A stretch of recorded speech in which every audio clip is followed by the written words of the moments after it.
চন্দ্রকোনার জঙ্গলে দেখা মিলল সূর্য শিশির উদ্ভিদের। সূর্য শিশির এক প্রকার মাংসাশী উদ্ভিদ।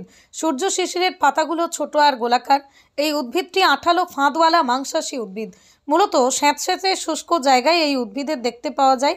আকারে ছোট লাল রঙের এই উদ্ভিদের দেখা মিলল পশ্চিম মেদিনীপুর জেলার চন্দ্রকোনার হুড়হুড়িয়ার জঙ্গলে। শীতের সময় পিকনিকের জন্য ভিড় জমে এই জঙ্গলে। পর্যটকদের এই উদ্ভিদ দেখানোর জন্য সুরক্ষিত করে রাখতে নজর রাখছে ভগবানপুর 2 নম্বর গ্রাম পঞ্চায়েত। মাছি ও অন্যান্য পোকামাকড় শিশির বিন্দু আর সুগন্ধে আকৃষ্ট হয়ে উদ্ভিদের কাছে চলে আসে, কিন্তু পোকা গাছটির পাতার উপর নামা মাত্রই পোকা উদ্ভিদের পাতার মধ্যে তরল পদার্থে আটকে যায়। তবে মানুষের আতঙ্কের কোনো কারণ নেই, জানালেন বিজ্ঞান বিভাগের শিক্ষক। স্যাঁতস্যাঁতে আমাজনের জঙ্গল এই জায়গাটা কেমন উন্নত প্রযুক্তি।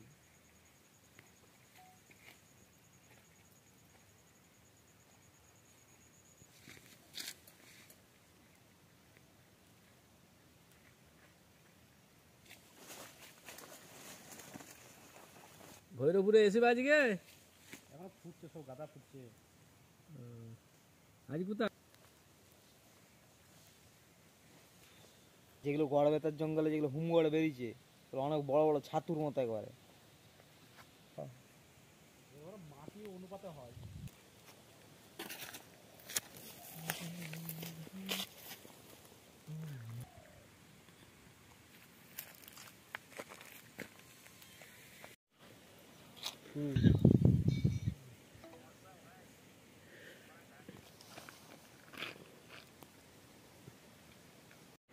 সূর্য শিশির আসলে পতঙ্গভোগ উদ্ভিদের মধ্যে একটা অন্যতম।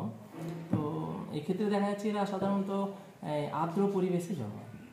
তো আগে একটা সময় ছিল এখানে আর্দ্র পরিবেশ ছিল, সেই সময়টা আমাদের এখানে এই এরিয়ার মধ্যে হয়তো সূর্য শিশির ছিল, কিন্তু পরবর্তীকালে অনুকূল পরিবেশ না পাওয়ার জন্য এটা বিলুপ্ত প্রায় হয়েই গেছে। তো এখন আবার দেখতে পাচ্ছি এখানে এই আর্দ্র পরিবেশ মানে অনুকূল পরিবেশ পাওয়ার জন্য রসেরা বা এই সূর্য শিশির আবার এখানে জন্মাচ্ছে। তো এরা সাধারণত পতঙ্গভোগ, মানে এরা ওই ছোটো ছোটো এই পিঁপড়ে ছোটো পোকা খায়, মানে ধরে খাচ্ছে। ধরে খাওয়া ঠিক নয়, ওটার উপর দিয়ে যাওয়ার সময় ওই সূর্য শিশিরের যে পাতা আছে সেখানে এইগুলো আটকে যায়। আটকে গেলে সেখান থেকে ওরা আর সরতে পারে না, সেখান থেকে ওই পুষ্টিরস সংগ্রহ করে ওটা আবার ছেড়ে দেয়। তো এতে আতঙ্কিত হওয়ার কিছু নেই।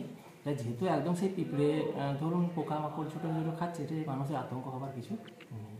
মূলত কি শীতকালের সময় কি লক্ষ্য করা যায় না এটা? না, শীতকাল ঠিক নয়। আর্দ্র পরিবেশ ধরুন এই যে বর্ষাকালটা পেরিয়ে এই শীতকাল এসছে, তো আর্দ্র পরিবেশটা এখনো আছে বলেই এরা এখনো আছে।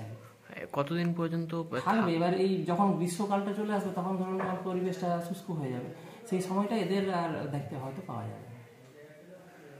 আবার পরবর্তী মানে ওরা কি হয় যে নতুন করে আবার যখন জন্মাবে তখন আবার ওই আর্দ্র পরিবেশ পেলে আবার আসবে। এটা কি সাইজে ছোটই হয়? ওই ছোট, একদমই ছোট। মানুষের জন্য আতঙ্কের হয় না, মানুষের আতঙ্ক হবার নেই। তো ধরুন এমনই ছোট সেটা পায়ের তলায় এমনিই চলে যাবে, মানুষের তো একদমই ছোট। আপনার নাম স্যার? আমার নাম স্বপন মান্ডি। আমার জীবন বিজ্ঞানের